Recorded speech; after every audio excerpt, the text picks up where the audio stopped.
पढ़ेंगे पाठ 7 सप्तम पाठ है। पाठ का नाम है नीति श्लोका। यह जो है महाभारत से लिया गया है। ठीक है, कहाँ से लिया गया है? महाभारत से लिया गया है। तो इसमें देखो बताया गया है कि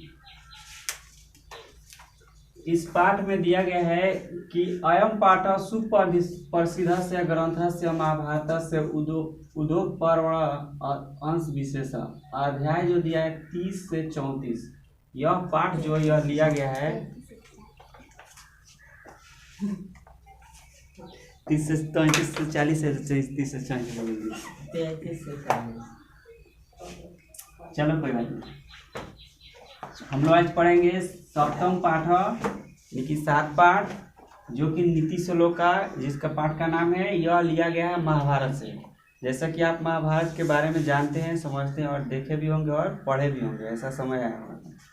जैसे यह दिया है अयम पाठ सुप्रसिद्ध से ग्रंथ से महाभारत से उद्योग पर्व अंश विशेषो, मतलब कि यह जो पाठ है महाभारत का एक छोटा सा उसमें का अंश है। पूरा महाभारत का कहानी नहीं लिखा गया है, छोटा सा उसका अंश दिया गया है। यहाँ पे दिया अध्याय दिया है 33 से 40 रुपये विदुर नीति संकलित। यह जो पाठ हुआ है, यह जो नीति लिखा गया है, विदुर जो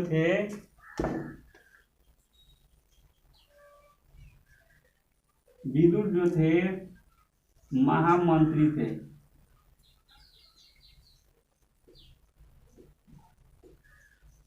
ठीक है, उनको महामंत्री माना गया है। ठीक है, धृतराष्ट्र के का थे, भाई ही थे। आगे दिया है युद्धम आसनम पाया धृतराष्ट्र पर मंत्री पर्वम विदुर स्वचित से शांति कांचित प्रश्नानी नीति विषय ने पूछती। जब युद्ध शुरू होने वाला था, युद्ध का समय चल रहा था, होने वाला था, युधिष्ठिराज जो थे अपने मंत्री से अपनी मन चित्त माने होता है यहाँ पे चित्त से शांति, अपने मन की शांति के लिए विदुर से कुछ सवाल जवाब पूछे हैं, उनसे सवाल किए हैं और वे उस सवाल का आंसर विदुर जी दिए हैं, यानी बातचीत किए हैं। उस बात को यहाँ बताया गया है। तेसाम समुचित उत्तरम विद्रोह ददाती, जो प्रश्न धृतराष्ट्र पूछे हैं, राजा थे हस्तिनापुर के, ये जो प्रश्न पूछे उस प्रश्नों का उत्तर विदुर जी अपनी भाषा में दिए हैं, एकदम समुचित उत्तर, यानी कि किसी प्रकार की उसमें आंसर में गलती नहीं। तदेव प्रश्न रूपम ग्रंथ से विदुर नीति, उसी प्रश्न उत्तर को ग्रंथ के रूप में बनाया गया, जिस ग्रंथ को हम लोग विदुर नीति कहते हैं। बहुत ही बड़े नीतिकर्ता, नियम बनाने वाले और बताने वाले थे विदुर जी। ठीक है, यद्यपि भगवत गीते तदेव महाभारत से अंगम अपनी स्वतंत्र ग्रंथ रूप वर्तते, इस प्रकार से भगवत गीता में महाभारत जो है वह स्वतंत्र रूप से यह रूपांतरित किया है, रूप में रखा गया है। पहला दिया हुआ है यश कीर्तम न विघ्नो शीत उष्णम भयम रति समृद्ध सवेव पंडित उच्यते। यहाँ पे इस श्लोक के माध्यम से विदुर जी कहते हैं जिस मनुष्य के, जिस नर के करने में न विघ्न हो, भय हो, शीतलम माने शीतल हो, उष्ण हो, रति हो, समृद्धि हो, असमृद्धि हो, ऐसे मनुष्य जो होते हैं किसी प्रकार में ये सभी बाधित नहीं करते हैं, वे मनुष्य पंडित कहे जाते हैं। ठीक है, दूसरा दिया है तत्व ज्ञान सर्वभूत साम योगदानम स्वकर्मणाम उपज्ञानो मनुष्य नर पंडित उच्यते। जो मनुष्य सभी कर्मों के कौशल को जानते हैं, सभी कर्मों के कौशल को जानते हैं, सभी मनुष्य के उपायों को जानते हैं, वे मनुष्य जो होते हैं पंडित कहे जाते हैं। इन्होंने 2 श्लोक में पंडित के परिभाषा को दिया है। पंडित कहा गया तो वह शादी ब्याह कराने वाला नहीं, पंडित का मतलब विद्वान व्यक्ति। ठीक है, विद्वान व्यक्ति जो होते हैं सभी कर्मों के कौशल को जानते हैं, सभी मनुष्य के उपायों को जानते हैं। ठीक है, आगे दिए अनाहूत परविष्टि अपृष्ट बहुभास्ते अविश्वस्ते विश्व सूचित मूढ़चेता नारदम। अनाहुति मतलब है ना बिना पूछे, अनाहुति परविष्टि, यहाँ पे अनाहुति परविष्टि मतलब है कि बिना पूछे आने वाला, प्रवेश करने वाला। अपृष्टो बहुभास्ते, बिना पूछे बोलने वाला। अगर किसी व्यक्ति से सवाल नहीं किया जाए फिर भी वह बोलते रहता है, आंसर अपने आप देता है। और विश्वासते, और जिस व्यक्ति पर विश्वास नहीं करना चाहिए उस व्यक्ति पर विश्वास करता है, वह मनुष्य जो होता है मूर्ख और नीच हृदय वाला होता है। आप लोग सोच सकते हैं अपने बारे में क्या है हम लोग, ध्यान से समझिएगा। विदुर जी के अनुसार ऐसा कहा गया है मनुष्य के लिए। आगे है एको धर्म परम श्रेय क्षमय का शांति उपमा विद्या परम तृप्ति अहिंसा सुखवाद। एक ही धर्म श्रेष्ठ है, एक ही क्षमा शांति है, और एक ही विद्या परम तृप्ति है, और एक ही अहिंसा सुख देने वाली है। अब 1000 को विद्या प्राप्त करने चाहिए, 1000 बार आपको क्षमा किया जाए, यह गलत है। ठीक है, एक बार किसी व्यक्ति को क्षमा करना है, क्षमा कर सकते हैं। एक ही धर्म जो होते हैं श्रेष्ठ होते हैं। जिस धर्म से आप हैं उस धर्म को मनाइए, किसी प्रकार के दूसरे धर्म में तीसरे धर्म में जाने की चेष्टा ना करें। ठीक है, आगे दिए त्रिविधम नरकस्य द्वारम नाशतम काम क्रोधस्य लोभस्य तदेव तस्मात् तदेव तत्रयम् त्याजे। नर्क जाने के यहाँ पे इस श्लोक के द्वारा बताए हैं विदुर जी कि नर्क जाने के 3 गो द्वार हैं। वाला है यहाँ पे काम क्रोध और लोभ। काम अगर आप अच्छा करेंगे तो आप सही जगह स्वर्ग जाएंगे, काम अगर गलत करेंगे तो आप नर्क जाएंगे। क्रोध करते हैं, क्रोध के चलते आदमी पाप करता है। लोभ लालच के चलते भी आदमी पाप करता है। अगर इन तीनों चीज़ों का आप त्याग देते हैं तो आपको स्वर्ग की प्राप्ति होगी। अगर इन तीनों चीज़ों का आप अपने अंदर बनाए रखते हैं तो आप नर्क में जाएंगे। ठीक है, अगला बताते हैं विदुर जी 6 नंबर श्लोक में षष्ठ दोषां पुरुषेर हतव्य भूमिति इच्छा निंद्रा तंद्रा भय क्रोधम आलस्य दीक्षुतता। ऐश्वर्य यानी धन दौलत संपत्ति चाहने वाले मनुष्य को 6 दोष को त्याग देना चाहिए। पहला दोष यहाँ दिया है निंद्रा तंद्रा भय क्रोध आलस और दीक्षुता। कुछ ऐसे व्यक्ति होते हैं, निंद्रा मतलब कि दिन भर पड़े रहते हैं, तंद्रा मतलब कि यहाँ पे उनमें किसी प्रकार की एक्टिविटी यानी कि फास्टिंग नहीं होती है, वह तेजी से किसी काम को नहीं करते हैं। जिस प्रकार से भय डर के मारे भी कोई काम नहीं करते हैं। ठीक है, आलस्य दिन भर पड़े रहते हैं, कोई काम धंधा नहीं करते हैं। फिर आगे दीक्षुतता, कुछ काम करने में दीर्घता यानी कि कुछ काम ऐसे होते हैं जिसको शीघ्र कर लेना चाहिए, लेकिन वह चाहते हैं कि नहीं आज नहीं कल करेंगे, कल नहीं परसों करेंगे, इसी तरह से करते करते कभी नहीं करते। ठीक है, तो इसलिए जिनको धन दौलत समृद्धि ऐश्वर्य चाहिए उनको इन 6 दोषों को तो त्याग देना चाहिए। निंद्रा तंद्रा भय क्रोध आलस्य और दीक्षुतता। फिर आगे दिया सतेन रक्ष्य धर्मो विद्या योगेन रक्षते मिर्जा रखते रूपम कुलम वृत्ति अक्षते। सत्य की रक्षा धर्म की रक्षा जो होती है सत्य से होती है। विद्या की रक्षा योग मतलब क्या हुआ, हम लोग जो पढ़ाई लिखाई करते हैं, अभी हम लोग जो पढ़ाई लिखाई कर रहे हैं, मान लीजिए आप कुछ पढ़ना लिखना सीखे हैं, मान लीजिए रामें लिखना सीखे हैं, तो आप अगर इस राम को या किस कविता को या इस पाठ को याद करना चाहते हैं, आपको योग करना है। योग मतलब इसका प्रयोग करना है। जैसे पढ़ाई लिखाई कर रहे हैं तो हम लोग क्या कर रहे हैं, उसका उपयोग करते हैं, किसी को देते हैं, सिखाते हैं, पढ़ते हैं। तो अगर योग करते हैं तो हमारी विद्या की रक्षा होगी। जैसे 50-60 वर्ष के जो बुजुर्ग हो जाते हैं उनके पास अगर कुछ सवाल का जवाब पूछा जाए तो कुछ सवाल जो होते हैं वे लोग नहीं दे पाते हैं। क्यों? क्योंकि वे उस चीज़ को भूल जाते हैं, पढ़ना लिखना छोड़ देते हैं। मिर्जिया रक्षते रूपम, और मिर्ज यानी कि स्वच्छता, अपटन जो होता है उससे मिर्ज यानी त्वचा यानी फेस की रक्षा होती है।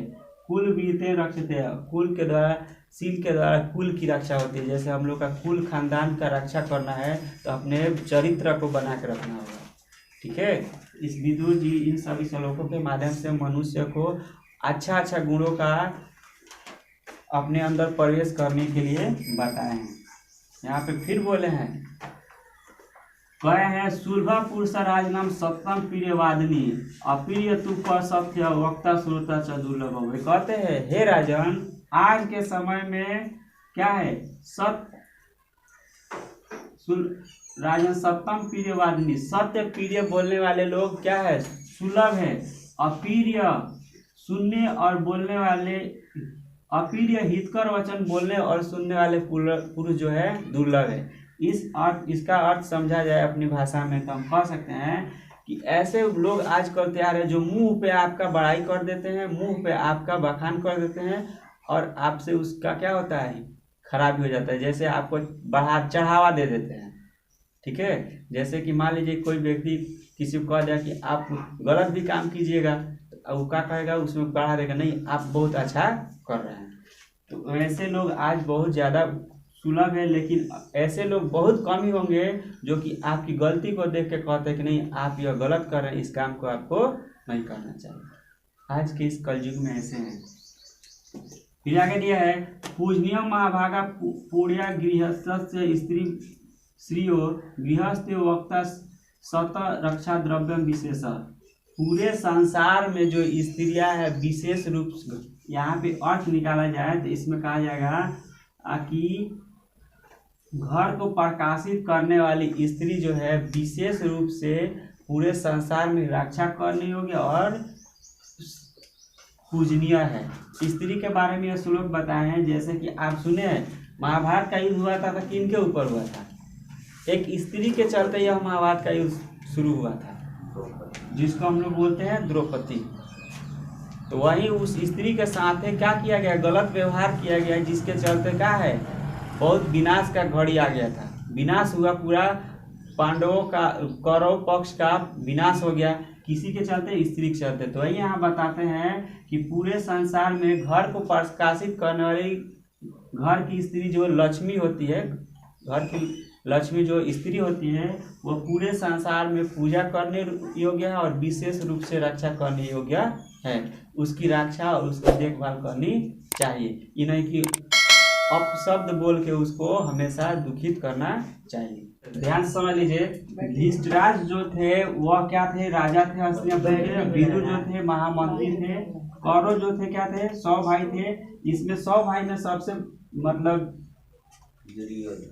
दुर्योधन जो था, दुर्योधन था, ठीक है, और दुशासन।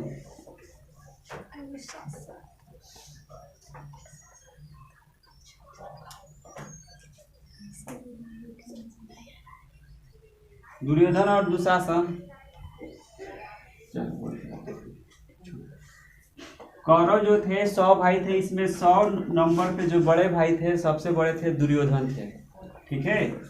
और उसमें जो उनसे थोड़ा सा छोटा था दुशासन था। ये जो थे अधर्म यानी कि असत्य के राह पे चल रहे थे, ठीक है। और जो पांडव जो थे 5 भाई थे, ये सत्य के राह पे चलते थे। तो उस समय इतने बलशाली लोग हुआ करते थे। यह कौरव का जो दुशासन था वह 10,000 हाथी का बल रखता था, 10,000 हाथी का बल रखता था। तो पांडव में भी जो बड़े भाई युधिष्ठिर थे तो विद्वान थे, ठीक है। और जो इसके बाद जो थे भीम थे, भीम जो थे उनके पास भी 10,000 हाथी का बल था, ठीक है। तो पहले के लोग महापुरुष जो हुआ करते थे वे सब इतने बलशाली हुआ करते थे। 10,000 हाथी का बल यानी कि आप एक हाथी को समझ सकते हैं कितना बलशाली होता है। एक पेड़ को उठा के जोर से फेंक देता है। तो 10,000 हाथी का बल लेकर वह मनुष्य इस पृथ्वी पर वास किए हैं। उनका शरीर कैसा होगा, वह दिखने में कैसे होंगे और कितने ताकतवर होंगे। और भीम जो थे दुशासन को क्या किए, छाती को इसको चीर दिए, ठीक है। दुशासन जो था क्यों इस तरह से किए थे बता सकते हैं कोई?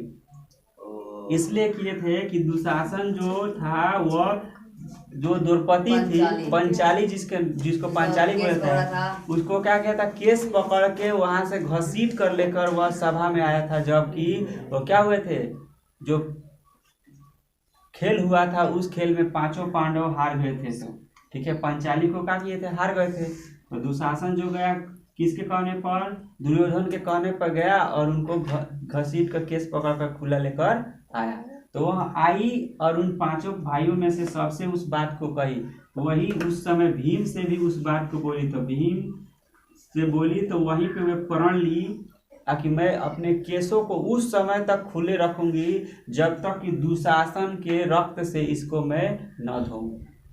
तो वही लास्ट समय में जब भीम दुशासन को मार देते हैं, उसके छाती का लहू चीर कर लाते हैं और उस पंचाली को देते हैं, उस दिन को केस को धोती है, उसके बाद से वो उस दिन से केस को बांध देती है, ठीक है। तो पहले के लोग इतने प्रण के पक्के हुआ करते थे, ठीक है। और महाभारत का युद्ध जो हुआ था एक स्त्री के चलते और एक स्त्री पर संपन्न हुआ था। अक्सर ऐसा देखा